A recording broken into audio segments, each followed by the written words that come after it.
آپ میں سے کسی کو کہف کے نام کا کوئی کرشمہ ملا؟ کہف جی کہنے لگے ہم نے کبھی تالا ہی نہیں لگایا، گاڑی کھڑی رہتی ہے بس کہف کے تالے لگاتے ہیں۔ ہاں بھائی،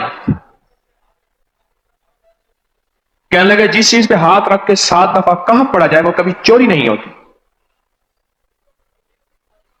اچھا بھائی بات سن، اگر کسی نے آئندہ دفعہ بتانا ہے ذرا میرے آگے بیٹھ، ٹھیک ہے؟ میرے آگے بیٹھیے گا، آئندہ دفعہ اس کے فائدے، کرشمے، کمالات میں کچھ مزید بھی بتاؤں گا، آپ سے بھی سنوں گا۔ جی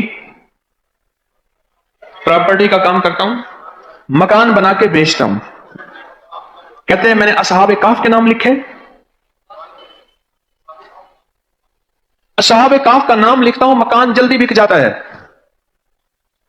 آج ہی ایک صاحب مجھ سے کہنے لگے مکان نہیں بکتا، اصحاب کہف کے نام لکھتا ہوں، اس کے فائدے آپ کو کیا بتاؤں۔ وعبقری حسان، ایک اللہ والے تھے، ان کے پاس ایک بندہ گیا، کہنے لگا حضرت پریشان بہت ہوں، اور پریشانیاں بھی اتنی بیان کی کہ انسان سنے اور غم زدہ ہو جائے یا خود رونے لگ جائے۔ تو انہوں نے فرمایا اگر تیری پریشانی اتنی زیادہ ہے تو ایسا کر، 40 پردیسی مسافر جمع کر اور ان کو بٹھا کے دعا کرا، اور وہ گڑ گڑا کے دعا مانگے، جب گڑ گڑا کے دعا مانگے تو اللہ تیری پریشانی دور کر دے گا۔ 40 پردیسی مسافر جمع کر اور وہ گڑ گڑا کے دعا مانگے، لیکن ایک شرط ہے، شرط یہ ہے ہو مخلص، جو اللہ کے لیے ہو، نہ مال نہ چیزیں نہ پیسے نہ جیب گرم، کچھ بھی نہیں، مخلص ہو۔ آپ 40 پردیسی مسافر اڈے سے اسٹیشن سے جمع کر لیں گے منت کر کے، لیکن کیسے یقین ہے کہ یہ مخلص ہیں یا نہیں ہیں؟ دعاؤں کی برکتیں، آمین کی برکتیں اور دعاؤں پہ قبولیت کی مہریں لگوا جاتے ہیں۔ میں 40 پردیسی جمع کر اور ہوں مخلص، پردیسی کے ساتھ اللہ کی مدد، پردیسی کے ساتھ اللہ کی رحمت، اور پردیسی کی دعا قبول، اور پردیسی کی دعا پہ فرشتوں کی آمین، اور پردیسی کی لفظوں پہ اللہ کی درگزر، اللہ کا درگزر۔ میں کہ 40 جمع کر پردیسی اور ان کو بٹھا پر ہوں مخلص۔ آپ سوچیں آج ہم بیٹھ کے 40,000 دفعہ سورۃ قل هو اللہ پڑھیں گے اپنی مرادوں کے لیے، اپنی منت کے لیے، اپنی مشکلوں کے لیے، بے اولادیوں کی اولاد کے لیے، بے گھروں کے گھر کے لیے، بے دروں کے در کے لیے، بے سہاروں کے سہارے کے لیے، مریضوں کی شفا یابی کے لیے، جن کی جھولیاں ہری نہیں ان کو ہرا کرنے کے لیے، اور جن کے گھر میں آگ لگی ہے حسد کی، دھوکے کی، فریب کی، نقصان کی، پریشانی کی، بربادی کی، اس آگ کو بجھانے کے لیے، اور جو غربت اور تنگ دستی میں پس گیا اس کو خوشحالی پہ لانے کے لیے، اور جو ولایت کا تاجدار بننا چاہتا ہے کہ اسے اللہ اس کے حبیب کے نور کو ملوانے کے لیے، اور جو چاہتا ہے کہ آنکھیں بند کروں اور جنت نظر آئے، جو چاہتا ہے دل کی دنیا آباد اور شاد ہو، یہ نعمت اس کو دلوانے کے لیے، اور جو یہ چاہتا ہے کہ اللہ کے خزانے سے اتنا ملے کہ در در کا بھکاری، فقیر، منگتا، محتاج نہ بنو، یہ خزانے اس کو اللہ کے خزانے سے ملیں، یہ دلوانے کے لیے یہ 40,000 دفعہ سورۃ اخلاص 11 جمعراتیں پڑھی جائے گی۔ ہر سال ہماری 11 جمعراتیں ہوتی ہیں، اور آپ کو مبارک ہو، اور آپ کو علم ہے کہ یہ سورۃ اخلاص کی جو جمعرات ہے اس میں ہم ابھی 40,000 مرتبہ بیٹھ کے سورۃ اخلاص پڑھیں گے، اور وہ 5-7 منٹ میں پڑھی جاتی ہے۔ اس کی وجہ یہ ہے بلکہ 40,000 دفعہ نہیں پڑھی جاتی، وہ لاکھوں دفعہ پڑھی جاتی ہے، لاکھوں سے بھی لاکھوں پڑھی۔ اس وقت یہ مجمع خواتین کا مجمع، پوری دنیا ہمارے اس وقت آن لائن بیٹھی ہے، کہیں صبح دوپہر شام، پوری دنیا ہماری اس اللہ کے فضل سے سن رہی ہے، اور کیا پتا جنات بھی ہوں، اور یہ دنیا کی مخلوق ساری مل کے سورۃ قل هو اللہ، سورۃ اخلاص پڑھے گی، اور سورۃ اخلاص پڑھتے ہی زندگی میں برکتوں اور خیروں کے فیصلے ہوں گے۔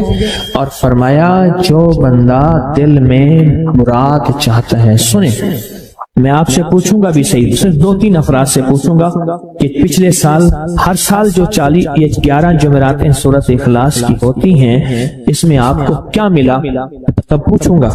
میں کہ جس کو کوئی مشکل ہو، پریشانی ہو، وہ مل بیٹھ کے 40,000 دفعہ سورۃ اخلاص قل هو اللہ پڑھ لیں، اکٹھے ہو کے۔ کچھ بندے مخلص بندے وہ اکٹھے ہو کے سورۃ قل هو اللہ پڑھ لیں، سورۃ اخلاص پڑھ لیں اکٹھے ہو کے۔ اور یہ بزرگوں کا صدیوں پرانا آزمودہ عمل ہے کہ جب تھک جانا، جب مایوس ہو جانا، جب زندگی کی آسیں امیدیں ختم ہو جائیں، پھر مخلصین مل کے 40,000 دفعہ سورۃ قل هو اللہ یعنی سورۃ اخلاص پڑھ لیں۔ اب یہ 40,000 دفعہ بیٹھ کے سورۃ اخلاص قل هو اللہ پڑھیں گے۔ کسی کے پاس گھر نہیں، اللہ مجھے گھر دے دے، اولاد نہیں، اللہ اولاد دے دے۔ آج ہم 40,000 دفعہ سورۃ اخلاص پڑھیں گے نا، اس میں سب سے ٹاپ پہ جو چیز رکھیں گے نا، سب سے ٹاپ پہ چیز یہ رکھیں گے، اللہ میرے دل کو اپنی معرفت کے لیے قبول کر اور بے اولادوں کو اولاد دے دے۔ بے اولادوں کی اولاد خاص طور پہ مانگنی، آج بہت مانگنی۔ یاد رکھنا میری بات کو، ذرا غور سے سننا اور یاد رکھنا، غور سے سننا، یاد رکھنا۔ جب دوسروں کی اولاد طلب سے مانگے گا اپنی اولاد کے ہوتے ہوئے، اللہ اس کی نسلوں میں بے اولادیاں نہیں دے گا، نہیں دے گا۔ کوئی پتہ نہیں، 7 بیٹے تھے، 7 بیٹیاں تھیں، 14 بہن بھائی تھے، 11 بہن بھائی تھے، اگلی نسل کے اندر ایک بیٹی کو ترستے ہیں، نہیں ہے، کوئی خبر نہیں۔ جو دوسرے کی خیر مانگے گا، جو دوسرے کا بھلا مانگے گا، جو دوسرے کی خیر چاہے گا، جو دوسرے کا بھلا چاہے گا، جو دوسروں کے لیے گڑ گڑائے گا، جو دوسروں کے لیے بھیکاری بن جائے گا، جو دوسروں کے لیے محتاج بن جائے گا، اللہ میرا کہتا ہے میرا بندہ میں تیرے دل کے جذبے بھی جانوں، تیرے اندر کے درد بھی جانوں، تیرے وجدان کو بھی جانوں، تیرے ساز و سوچ کو بھی جانوں، تیرے اٹھے قدم بھی جانوں، تیری زندگی کے دائیں بائیں کو بھی جانوں، تیری صبح شام کو جانوں، تیری تنہائیاں اور اندھیروں کو جانوں، تیرے اندر کے خیال اور جذبوں کو جانوں۔ تو میرے ایک بندے کے لیے اتنا تڑپ رہا، نہ تڑپ، میں اس کو بھی دوں گا، تجھے بھی دوں گا۔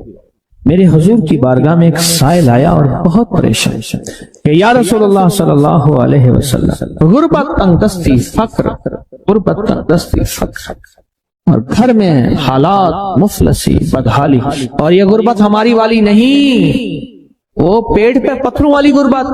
خیال کرنا، ہمارا جو آج کا کہتا ہے نا میں غریب ہوں، اس کے گھر کے اسباب کو اگر فروخت کر دیں، گھر کے اسباب کو، اس غریب کے لیے وہ غریب آیا آقا کی بارگاہ میں، غربت اور تنگ دستی، اور میرے حضور نے فرمایا گھر میں جا، ایک دفعہ سلام کر، ایک دفعہ قل هو اللہ پڑھ، کام ہو گیا۔ ایک دفعہ سلام، ایک دفعہ سورۃ قل هو اللہ اخلاص۔ انہیں یقین تھا، یقین کی دنیا کو جانتے تھے، یقین کے نظام کو جانتے تھے، آقا کے فرمان بس چل پڑے اور چلتے گئے، اور یقین نے یہاں اور اتنا کر دیا یقین نے کہ میرے حضور نے فرمایا بس حکم ہے، اور رب نے تونگری کے دروازے کھول دیے، اور لوگوں نے دیکھا کہ وہی بندہ ہے جس کے گھر میں فاقے تھے، آج لوگوں کو بانٹتا پھر رہا ہے اور اس کے پاس ختم نہیں ہو رہا۔ ریس کی وسعت کے لیے جو میں بتاتا ہوں، یہ بندہ ہے 129 دن اور 129 دفعہ سورۃ کوثر پڑھ، اور پھر آنکھوں سے رب کی طاقت کے جلوے دیکھ۔ 129 دن اور 129 بار، آپ بتائیں جو یہ پڑھتے ہیں 129 بار سورۃ کوثر، کتنا وقت لگتا ہے؟ صحیح بتائیں، اگر نہیں پڑھتے نہ بتانا۔ 10 منٹ کی آواز بھی ہے، 7-8 منٹ کی آواز بھی ہے، 15 منٹ کی آواز بھی ہے، ہم 15 منٹ لے لیتے ہیں، 15 منٹ لے لیتے۔ کیا روزانہ کے 15 منٹ ہمارے لیے مشکل ہے؟ 129 بار سورۃ کوثر، اور اگر جگہ اور وقت ایک ہو تو پھر اس کی طاقت اور تاثیر حیرت انگیز طور پہ دگنی ہو جاتی ہے۔ زمان اور مکان، وہی وقت وہی جگہ، مجبوراً اگر نہیں ہے تو کوئی حرج نہیں، پر یقین، دل کی گہرائیاں، اندر کا درد، اور پورے خشوع، خضوع، دھیان، طلب، تڑپ اور جذبے کے ساتھ پڑھ 129 بار۔ اصل میں یہ 129 کا جو عدد ہے نا، لفظ لطیف کا عدد ہے، یا لطیف اور لطیف، 129 بار اور 129 دن۔ پھر قدرت کے خزانے اور رب کی رحمت کے خزانے اس کی عطا اور شفقت کے خزانے، اس کی مہربانی کے خزانے۔ ایک اور چیز بتاؤں، دیدار مصطفیٰ کے لیے، کملی والے کے دیدار کے لیے سورۃ کوثر بہت باکمال ہے۔ آپ اس کے فائدے سنتے جائیں، 129 دفعہ کے فائدے ذرا سنتے جائیں، کیونکہ میرے آقا کی تسلیوں کے لیے، دلجوئیوں کے لیے یہ آیت، یہ سورت اتری تھی۔ قرآن کی سب سے چھوٹی سورت، دلجوئیوں کے لیے تانے دے دے کے ظالموں نے میرے آقا کے سینے کو چھلنی کیا، اور اللہ پاک جل شانہ نے فرمایا میرے حبیب کیوں غمزدہ ہیں، ہم نے آپ کو کوثر دے دی۔ اور میرے حبیب یہ جو تانے دینے والے ہیں، آپ پہ جادو کرنے والے ہیں، آپ پہ نظر بد کے حملے کرنے والے ہیں، اور آپ کے ساتھ حسد کرنے والے ہیں، یہ ان نشان آقا ابتر، یہ تو ایسے ابتر ہوں گے، ان کی زندگی ابتر ہوگی، ابتر سے ابتر اور ابتر ہوگی کہ بس زمانہ دیکھے گا وہ شماتت الاعداء، اور ان کے دشمن ان پہ ہنسیں گے، ایسے ابتر ہوں گے۔ 129 بار سورۃ کوثر دیدار مصطفیٰ کے لیے، 129 بار سورۃ کوثر جادو کے آخری توڑ کے لیے، 129 بار سورۃ کوثر جادو کو خود پلٹانے کے لیے، پلٹ جاتا ہے۔ 129 بار سورۃ کوثر آفات اور بلیات کو دور کرنے کے لیے، 129 بار سورۃ کوثر انزائٹی، ٹینشن، ڈپریشن اور اسٹریس کے لیے، اور 129 بار سورۃ کوثر پرسکون نیند کے لیے، 129 بار سورۃ کوثر پرسکون زندگی کے لیے، اور 129 بار سورۃ کوثر دنیا حسنہ کے لیے۔ تحفہ آپ کو دینا چاہوں گا، اور یہ وہ تحفہ ہے جو آج بھی کعبہ کے غلاف پہ لکھا ہوا ہے، یہ وہ تحفہ ہے جو آج بھی کعبہ کے غلاف پہ لکھا ہوا ہے، لا الہ الا اللہ الملک الحق المبین۔ پڑھا کے چھوٹا سا واقعہ سنا دو، بس مختصر سا واقعہ ہے، اور یہ واقعہ سیدہ فاطمہ کی روایات سے ملتا ہے۔ سیدہ فاطمہ کے پاس سائلین آتے تھے، ضرورت مند آتے تھے، سخاوت کا گھرانہ، سخیوں کا گھرانہ ہے، ضرورت مند آتے تھے سخاوت کے گھر پہ۔ سیدہ فاطمہ کی بارگاہ میں جتنے لوگ آتے تھے جن کے رشتوں کے مسائل ہوتے تھے، رزق کے مسائل ہوتے تھے، اور گھریلو کوئی الجھنیں، کوئی ناکامیاں، کوئی پریشانیاں، حالات کی بندشیں، گھریلو مسائل، صرف گھریلو مسائل، وہ بیٹی کا رشتہ ہے، وہ اس کا بسنا نہیں ہے، وہ شوہر اور میاں بیوی کی ناچاکی ہے، سسرال کی طرف سے سختی ہے، کوئی تلخی ہے، کوئی مشکل ہے، کوئی مسائل ہیں، کوئی حالات کی تنگی ہے۔ یہ اگر اس قسم کے کوئی مسائل آتے بھی تھے، سختیاں اور تلخیاں آتے بھی تھے، جیسے ہمارے ہاں رشتے نہیں ہو رہے ہوئے ہیں تو خدا نہ خواستہ طلاق ہونے ہیں، اور کتنے ایسے رشتے ہیں تیسرے دن طلاق ہو گئی، کروڑوں روپے لگائے، کسی نے اربوں روپے لگائے، ایسے بھی شادیاں ہوئیں، طلاق ہو گئی، گھر نہ بسے، گھریلو الجھنیں ہیں، ناکامیاں ہیں، پریشانیاں ہیں، گھریلو زندگی کی جتنی بھی مشکلات ہیں، رزق کی کمی ہے، صحت کی کمی ہے، ایک بیماری گھر سے جاتی ہے دوسری نہیں جاتی، ایک مشکل جاتی ہے دوسری پھر آ جاتی ہے، اور اس طرح کی تلخیاں، مسائل، مشکلات، بندشیں، ناکامیاں، حالات کی سختیاں، زندگی کی تلخیاں، گھریلو الجھنیں جسے لفظ کہتے ہیں، لفظ میں کیا کہہ رہا ہوں؟ گھریلو الجھنیں جس کو لفظ کہتے ہیں، یہ عمل گھریلو الجھنوں کے لیے سیدہ فاطمہ کا معمول تھا۔ جس روایت سے مجھے یہ روایت ملی ہے، گھریلو الجھنوں میں ان کی زندگی کے معمولات میں تھا۔ آپ بتاتی تھیں کہ یہ عمل پڑھیں، ایک درویش نے مجھے اس عمل کی خصوصی اجازت دی، خلافت بھی تھی، حضرت شیخ انظر شاہ کشمیری رحمت اللہ علیہ نے خلافت بھی تھی، اور ایک رسالے میں یہ مضمون کے ساتھ یہ عمل بھی چھپا ہے، یہ عمل چھپا ہے الحسن میں، اس وقت دور میں مضمون بھی چھپا اور یہ عمل بھی چھپا تھا۔ انہوں نے جو اجازت دی تھی، فرمایا تھا جدا جدا کر کے پڑھنا طاقت بڑھ جائے گی۔ لا الہ الا اللہ الملک الحق المبین، انہوں نے فرمایا تھا، اللہ کے ولی تھے، انہوں نے فرمایا تھا کہ جدا جدا کر کے پڑھنا۔ گھریلو الجھنوں میں سیدہ فاطمہ، سیدہ کائنات، حسنین کریمین کی والدہ محترمہ، اور کائنات میں جتنی خواتین ہیں ان کی سردار، اور میں سیدہ فاطمہ کے بارے میں کہا کرتا ہوں یہ خاتون اول ہے پوری کائنات۔ کہتے ہیں خاتون اول ملک کے وزیر اعظم کی بیوی ہوتی ہے، سارے ہمارے لیے قابل احترام ہیں، لیکن یہ خاتون اول ہے ساری کائنات۔ میرا تو یہ یقین بھی ہے، عقیدہ بھی ہے، اور ہے تو میرے خیال میں ٹھیک ہے، خاتون اول ہے سیدہ فاطمہ رضی اللہ تعالی عنہا۔ تو میں آپ کی خدمت میں عرض کروں، یہ وہ بتاتی تھی گھریلو الجھنوں اس کے بڑے تجربے ہیں، لیکن اس کا وظیفہ نہیں پڑھنا۔ جو میں تجربہ بتا رہا ہوں، اب اس کو وظیفہ پڑھیں سینکڑوں، اس کو جدا جدا کر کے مجھے جس درویش نے اجازت دی تھی، اس کو پڑھنا نہیں ہے، اس کو تصور سے لکھنا ہے۔ یہ ذرا نقطہ یاد رکھیں، یہاں ذرا تھوڑی سی آپ کی توجہ چاہیے۔ پڑھیں گے تو لکھیں گے، لیکن پڑھنے سے مراد اس کی تسبیح اور اس کی تسبیح ہیں، کتابوں میں روایات ہے، وہ آپ کر سکتے ہیں، لیکن اس وقت جو میں آپ کو عمل بتا رہا ہوں، اس وقت جس عمل کی آپ کو اجازت دے رہا ہوں، وہ عمل ہے اس کو تصور میں لکھنے کا عمل۔ وہ عمل مجھ سے ذرا تھوڑی سی توجہ سے لے لیں۔ آپ جس زندگی کے گھر کے جس مسئلے کو حل کرنا چاہتے ہیں، اس کے اوپر تصور ہی میں اس کو لکھیں۔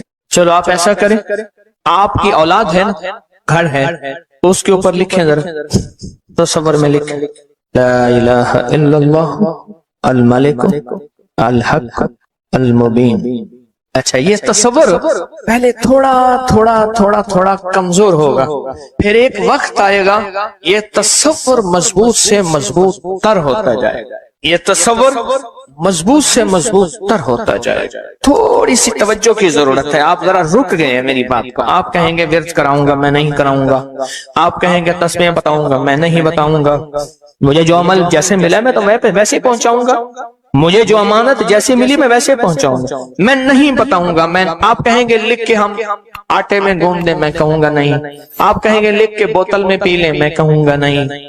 جو ملا ہے میں پھر وضاحت کروں، مختلف ہماری روحانیت عملیات کی کتابوں میں اس کی مختلف ترکیبیں لکھی ہیں، جو مجھے ترکیب ملی ہے میں وہ آپ کی خدمت میں عرض کروں گا، اور وہ اکسیر ہے اور تیر ہے، اور تیر بھی ایسا ہے کہ بے خطا تیر ہے، نشانہ ہے، زبردست نشان، کمال چیز۔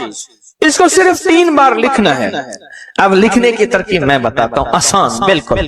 آپ نے کھپ لیا، اب آسان بتاتا ہوں۔ یہ دیکھیں، آپ نے ایک کام کریں، صرف اس کو پہلے لکھا ہوا دیکھ کے اپنی آنکھوں میں سمو لیں، سمو کے اس کی آپ کے پاس آنکھوں میں بن جائے گی سٹیمپ، مہر۔ اس سٹیمپ کو وہیں سٹیپ کر، کام ہی ختم ہو گیا۔ دیکھیں، قلم سے لکھنے میں بڑی دیر لگتی ہے، مہریں بنا بنا کے مہریں لگاتے جاؤ، مہریں لگاتے جاؤ، مشکل ہے کوئی؟ اس نقش کو پہلے آپ اپنی آنکھوں میں سموئیں، دل میں سموئیں۔